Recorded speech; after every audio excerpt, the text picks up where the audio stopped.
Hello friends and students, आपका बहुत बहुत स्वागत है आपके अपने ही YouTube channel Guruji for high school में।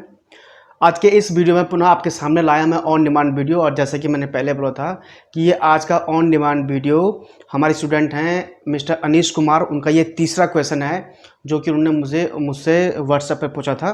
तो उनका ये अंतिम और तीसरा प्रश्न है जो कि मैं उनको आज इसमें सॉल्व कराने जा रहा हूँ। इसी तरह से और स्टूडेंट्स भी क्वेश्चन पूछ सकते हैं। हाई स्कूल के जो स्टूडेंट्स हैं उनको मैथमेटिक्स में या साइंस में कोई प्रॉब्लम, कोई इशू, कोई सवाल नहीं आ रहा है तो वो हमसे डायरेक्टली व्हाट्सएप के थ्रू पूछ सकते हैं। ठीक है, तो चलिए अनीश कुमार जी ने जो ये सवाल पूछा है उसमें पढ़ते हैं ऐसा क्या खास है और उसको सॉल्व करने चलते हैं। तो स्टूडेंट्स, ये रहा सवाल आपके सामने। अनीश जी ने ये सवाल पूछा है, बहुत ही अच्छा सवाल है। आप पढ़िए कि सिद्ध कीजिए कि बिंदुओं 3, 2, 6, 3, 7, 6 व 4, 5 एक समचतुर्भुज के शीर्ष हैं। आपको सिद्ध करना है कि दिया गया जो एक चतुर्भुज है, मतलब जो चतुर्भुज के शीर्ष होंगे जो दिए गए बिंदु हैं, ठीक है, क्या यह एक वर्ग हो सकता है। तो एक्चुअली में इसने इस सवाल को दो पार्ट्स में पूछा है। एक तो ये वो पूछ रहा है कि आपको ये सिद्ध करना है कि दिए गए जो चार बिंदु हैं ये समचतुर्भुज के शीर्ष हैं, ठीक है, जो ये समचतुर्भुज एक बनाया गया है। और दूसरा ये पूछ रहा है कि क्या यह एक वर्ग हो सकता है। दो सवाल से बेसिस में पूछे हुए हैं, तो इस वजह से थोड़ा सा इंपॉर्टेंट बन जाता है। तो 1 नंबर का या 2 नंबर का इस तरह से मार्क्स का ही सवाल है। तो सबसे पहले जो पहला पार्ट है कि सिद्ध कीजिए कि ये शीर्ष समचतुर्भुज के शीर्ष हैं, ये हमने सिद्ध करना है। तो समचतुर्भुज के शीर्ष हैं, उसके लिए पहले ये हमको ये जान लेना जरूरी है कि समचतुर्भुज होता क्या है, उसकी कोई खास विशेषता होती होगी, वही हमको यहाँ पर सिद्ध करनी है। वो खास विशेषता अगर हम सिद्ध कर दें तो ये समचतुर्भुज के शीर्ष हो जाएंगे। दूसरा वो ये कह रहा है कि क्या वो एक वर्ग हो सकता है, वर्ग की क्या विशेषता होती है वो हमें पता होना चाहिए। तो सर्वप्रथम जो पहली विशेषता है कि समचतुर्भुज के शीर्ष है, तो कोई भी समचतुर्भुज क्या होता है, एक ऐसा चतुर्भुज या एक ऐसी आकृति, चार भुजाओं से एक घिरी हुई एक ऐसी आकृति जिसके कि चारों भुजाएं क्या होती हैं, बराबर होती हैं, लेकिन उसके विकर्ण बराबर नहीं होते हैं। चारों भुजाओं से घिरी हुई आकृति की चारों भुजाएं बराबर हो तो वो तो वर्ग भी होता है, लेकिन वर्ग के विकर्ण क्या होते हैं, बराबर होते हैं। तो समचतुर्भुज और वर्ग में थोड़ा सा डिफरेंस यही होता है कि समचतुर्भुज की चारों भुजाएं बराबर होती हैं और विकर्ण बराबर नहीं होते हैं, जबकि वर्ग के चारों भुजाएं बराबर होती है लेकिन विकर्ण भी क्या होते हैं, बराबर होते हैं। तो ये जो कंडीशन हम बता रहे हैं यहाँ पर, ये चीज़ यहाँ पर सेटिस्फाई होनी चाहिए, संतुष्ट होनी चाहिए। अगर ये चीज़ें संतुष्ट हो गई तो हमारा सवाल सिद्ध हो गया। तो पहला पार्ट है कि सिद्ध कीजिए कि समचतुर्भुज है। तो समचतुर्भुज होने के लिए चारों भुजाओं का बराबर होना जरूरी है। तो पहले वो निकाल लेते हैं। तो आपके सामने एक मैंने चतुर्भुज बना दिया है ए बी सी डी, जैसे कि मैंने आपको पिछले वीडियो में बताया था कि ए बी सी डी क्रमवार लिखना है। ऐसे नहीं कि ए यहाँ लिख दिया, बी यहाँ लिख दिया, सी यहाँ लिख दिया, डी यहाँ लिख दिया, ऐसे नहीं। अगर ए यहाँ लिखा है, अगर बी यहाँ लिखा तो सी यहाँ आएगा आपका। अगर ए यहाँ लिखा है, अगर बी यहाँ लिखा हो तो बी सी रंग से आएगा, ठीक है। तो ये रख दिया और उस हिसाब से हमने बिंदु के मान भी रख दिए। तो अब हमने सिद्ध करना है कि समचतुर्भुज है, यानी कि समचतुर्भुज है तो हमने इसकी चारों भुजाओं के मान निकालने। तो यानी कि पहले हम ए बी का मान निकाल लें। तो ए बी का मान निकालना मीन्स इस ए और बी के बीच की दूरी, यानी कि दो बिंदुओं के बीच की दूरी। तो दो बिंदु ये है भाई, कोऑर्डिनेट ज्योमेट्री में ये तो होता है। तो दो बिंदुओं के बीच की दूरी, यहाँ पर ए बी हम निकालेंगे। मैं डायरेक्ट फॉर्मूला, दो बिंदुओं के बीच की दूरी का फॉर्मूला आपको पता है वैसे, डी, डिस्टेंस डी पता तो खैर होगा आपको। d बराबर क्या होता है, x2 माइनस x1 का whole square plus y2 minus y1 का होल स्क्वायर, ये फॉर्मूला होता है। यहाँ पर x1 माइनस x2 भी लिख सकते हैं, y1 माइनस y2 भी लिख सकते हैं, कोई फर्क नहीं पड़ने वाला, ठीक है।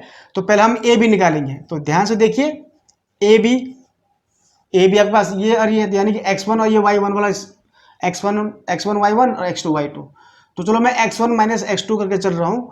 तो ये अगर 3 माइनस 6 का होल स्क्वायर प्लस 2 माइनस 3 का होल स्क्वायर, अंडर रूट में होगा। तो 3 में से 6 के माइनस 3 का स्क्वायर 9, और 2 में से 3 के 1 माइनस 1 का स्क्वायर 1, यानी कि अंडर रूट 10 मात्रक।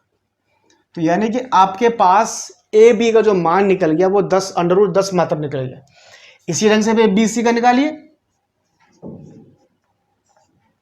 बी सी का निकाले। तो बी सी कोऑर्डिनेट्स ये है हमारे पास। तो x1 माइनस x2, तो 6 माइनस 7 का स्क्वायर प्लस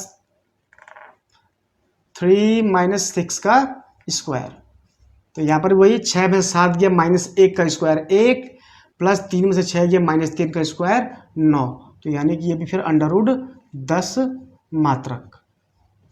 ठीक है, फिर आप निकालेंगे सी डी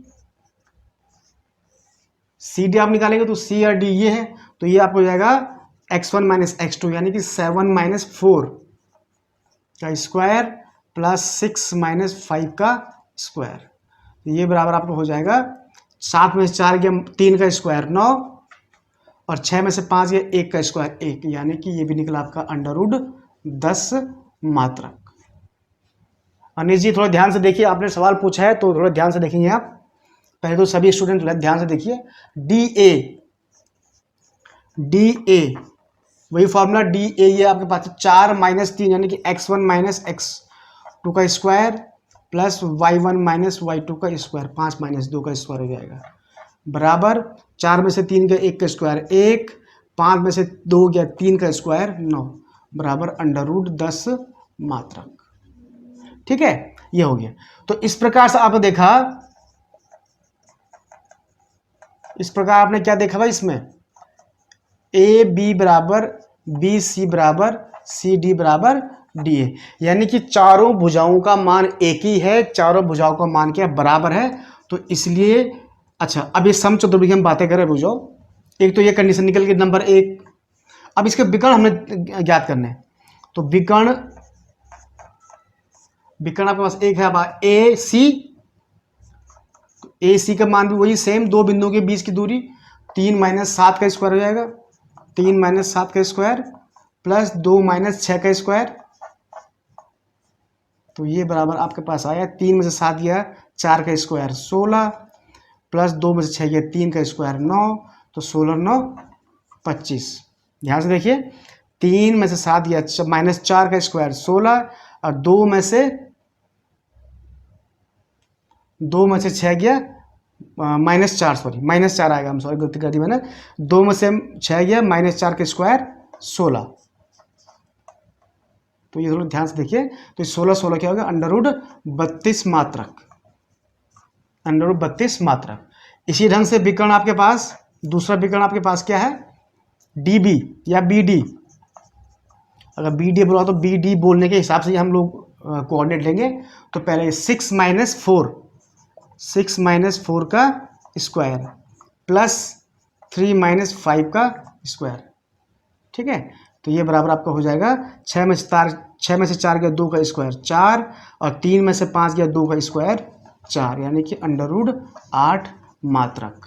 तो आपने इस तरह से देखा कि विकर्ण ए C is not equal to विकर्ण बी डी, यानी कि विकर्ण ए सी बराबर विकर्ण बी डी नहीं है, तो यहां से ये कंडीशन नंबर 2 आपकी निकल गई। ठीक है, यहां तक समझ में आ रहा है। तो इस प्रकार आप देखेंगे कि कंडीशन नंबर 1 व 2 से क्या है, जो दिया गया जो दिए गए बिंदु हैं, दिए गए बिंदु एक समचतुर्भुज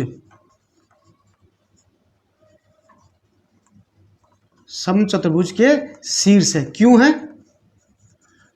है, क्योंकि इसकी चारों भुजाएं बराबर हैं, लेकिन विकर्ण आपस में बराबर नहीं है। A C is not equal to B D, यानी कि ए सी बी डी के बराबर नहीं है। देख रहे हैं ना आप यहाँ पर, ये √32 है, ये √8 है, दोनों बराबर कहाँ हैं, तो अलग अलग हैं।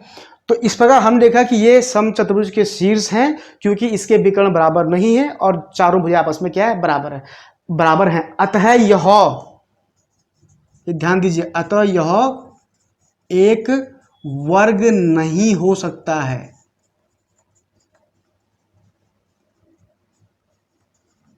अतः यह एक वर्ग नहीं, ये लिखा था ना, क्या यह एक वर्ग हो सकता है, तो अतः यह एक वर्ग नहीं हो सकता है, क्योंकि वर्ग के विकर्ण की लंबाई आपस में क्या होती है, बराबर होती है, जो कि समचतुर्भुज में नहीं होती है।